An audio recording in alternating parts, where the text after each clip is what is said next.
Michel Honneguer. Alors à la base je viens des travaux publics. Je suis animateur en accueil de loisirs ou séjour selon mes envies. Je suis animateur professionnel.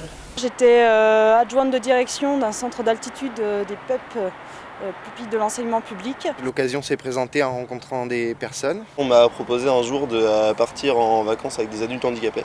J'étais attirée par le public. L'idée me disait bien, parce que c'est quelque chose que j'avais jamais fait avant. Mon rôle, ça a été un petit peu d'organiser ce séjour-là. On pose notre cadre, justement toujours le cadre rassurant, le cadre sécurisant. Et derrière, voilà, on met en place les activités, les visites pour que ça se passe le mieux possible. Les activités, donc le matin, il y en a qui vont chercher le pain, il y en a qui. Donc c'est pareil, c'est toujours selon l'autonomie des personnes. Savoir gérer les traitements. Leur faciliter aussi tous les moments de la vie. C'est comment on fait pour que ça se passe le mieux possible.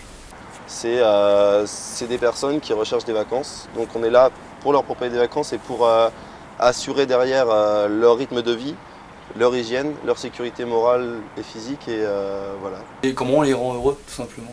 Ouais.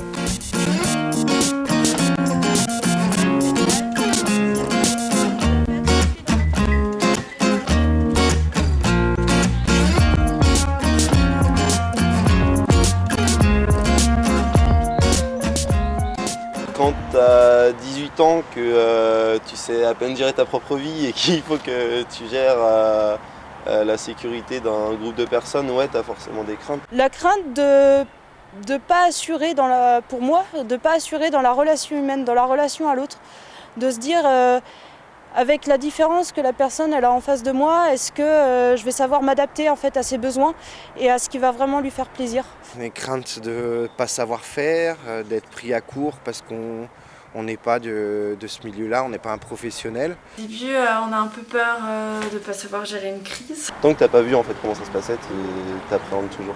Au final, c'est toute une équipe, donc on est soutenu par cette équipe-là. On a toujours quelqu'un qui est au-dessus de nous, qui est là pour nous rassurer, qui est là s'il se passe la moindre chose. Et puis finalement, eux aussi savent bien nous mettre à l'aise, parce qu'ils sont habitués à tout ça. Mais au final, à partir du moment où on met bien les choses en place et qu'on respecte bien ce qu'on dit au début, ça passe très bien et on passe un séjour chouette.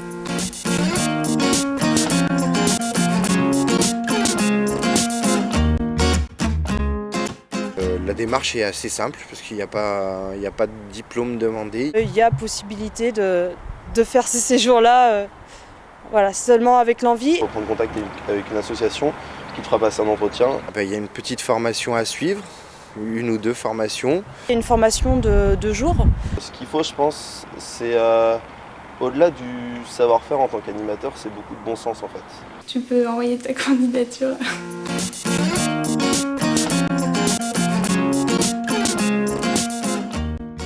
Un séjour, c'est Partage Une expérience de vie géniale, et sécurité. fatigante, parce que ça épuise. ça restera toujours quelque chose, c'est du travail. Oui, il y a quand même une certaine fatigue physique. C'est très enrichissant. C'est de la relation humaine toute simple. C'est-à-dire sans chichi, sans froufrou. Voilà, on fait vivre le groupe, on fait vivre toute une ambiance, toute une dynamique. C'est pour ça qu'on fait ces séjours, pour eux, mais on les fait aussi pour nous, en tant qu'animateurs, parce que c'est des super moments.